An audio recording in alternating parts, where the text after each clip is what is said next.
हमारे Marvel cinematic universe में तो बहुत सारे गॉड्स हैं, लेकिन अगर बात की जाए सबसे पावरफुल गॉड्स की तो सबसे पहले जो हमारे दिमाग में नाम आता है वो है ऑल गॉडफादर ओडिन का। और अगर हम बात करें ओडिन को टक्कर देने वाले किसी एमसीयू कैरेक्टर की तो वो है हमारा एंटी हीरो घोस्ट राइडर। हाँ, मुझे पता है और भी बहुत सारे कैरेक्टर टक्कर देने वाले हैं या दे सकते हैं, पर आज हम इन दोनों कैरेक्टर के बारे में ही कंपैरिजन करेंगे और देखेंगे कि कौन जीतने वाला है। तो आओ टाइम को बिना वेस्ट किए शुरू करते हैं एक छोटे से इंट्रो के साथ।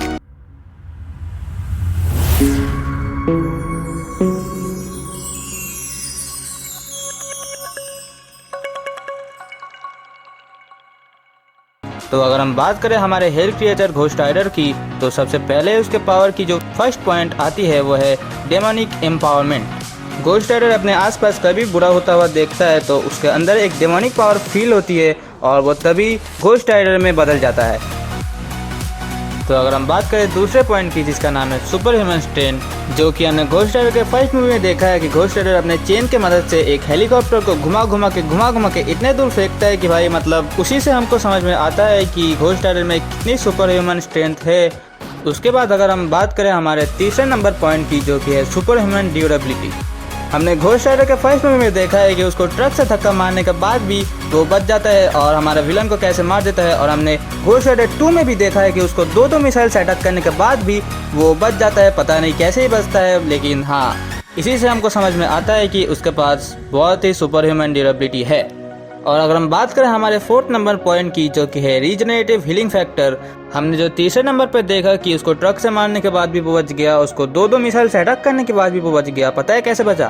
क्योंकि उसके पास बहुत सारी हीलिंग फैक्टर है और हमने मूवीज में भी देखा है कि उसको गोली मारने के बाद भी कुछ नहीं हो सकता है। तो इसे देखते हुए हम लोग कह सकते हैं कि उसके पास बहुत सारे हीलिंग पावर्स है। और अगर हम बात करें हमारे पांचवें पॉइंट की जिसका नाम है हेलफायर मैनिपुलेशन। हेलफायर मैनिपुलेशन एक ऐसी शक्ति है घोस्ट राइडर के पास जिस शक्ति से वो किसी को भी भस्म कर सकता है और इस शक्ति से वो किसी भी लोगों को बिना छुए पिघला सकता है।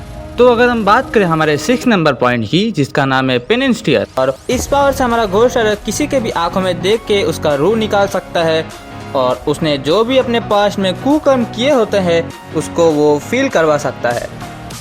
चलो बढ़ते अब हमारे गॉडफादर ओडिन की तरफ। ओडिन एसगार्डियन किंग होने के साथ साथ और भी 9 प्लैनेट्स का राजा है और उसके पास 5000 साल वॉर्स करने की एक्सपीरियंस भी है। तो अगर हम बात करें ओडिन की पावर्स और एबिलिटीज की तो सबसे पहला पॉइंट जो आता है उसका नाम है super human strength. Odin Asgardian God होने की वजह से उसके पास बहुत सारी स्ट्रेंथ थी। उसकी यह शक्ति उसकी पहली बेटी हेला और उसका दूसरा बेटा थॉर से भी बहुत ज़्यादा था और उसका यह शक्ति इतनी पावरफुल थी कि उसने फ्रॉस्ट जायंट को भी हरा दिया था। और अगर हम बात करें दूसरे पॉइंट की जिसका नाम है सुपर ह्यूमन ड्यूरेबिलिटी, ओडिन की ये पावर थॉर से भी बहुत ज़्यादा थी क्योंकि ओडिन ने एक पूरे प्लेनेट को लिफ्ट किया था। इसका अंदाज़ा तुम इसे से लगाओ कि अगर थॉर एक न्यूट्रॉन स्टार की शक्ति को सहन कर सकता है तो ओडिन तो उसका बाप है, तब सोचो वो क्या कर सकता है। और अगर हम बात करें हमारे तीसरे पॉइंट की जिसका नाम है सुपर ह्यूमन स्टेमिना, ओडिन अगर किसी भी वॉर में जाता है तो उसके जीतने के चांसेस बहुत ही ज़्यादा होते हैं, बहुत ही ज़्यादा, क्योंकि उसके पास इतने स्टेमिना है कि वो बिना खाए बिना थके हुए सालों साल वॉर में लड़ सकता है। और अगर हम बात करें हमारे फोर्थ नंबर पॉइंट की जिसका नाम है super human healing factor, Odin एक गॉड होने के बाद भी ओडिन को मारा जा सकता है क्योंकि हमने देखा है कि एक वॉर में ओडिन ने अपनी दाईं आंख खो दी है पर वो उसको कभी भी हील नहीं कर पाया है, पर फिर भी उसके पास हीलिंग फैक्टर है क्योंकि अगर वो वॉर में कभी भी सीरियस तरीके से इंजर्ड हो जाता है तो वो अपने ओडिन स्लीप में जाके अपने शरीर को पूरे के पूरे हील कर सकता है। और अगर हम बात करें हमारे 5th नंबर पॉइंट की जिसका नाम है ओडिन फोर्स, ओडिन को जो पावर सबसे पावरफुल बनाती है वही है ये ओडिन फोर्स।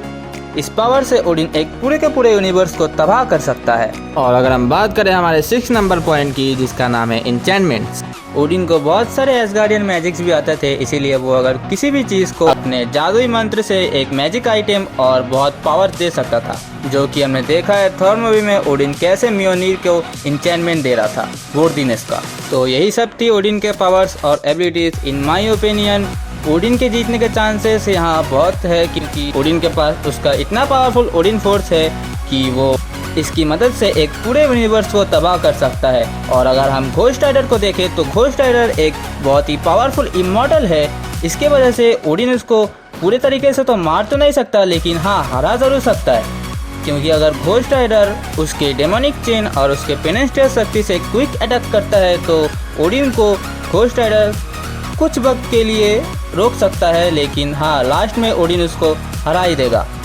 तो आज की वीडियो तो यही तक थी। अगर तुम्हें वीडियो अच्छी लगी तो लाइक करना।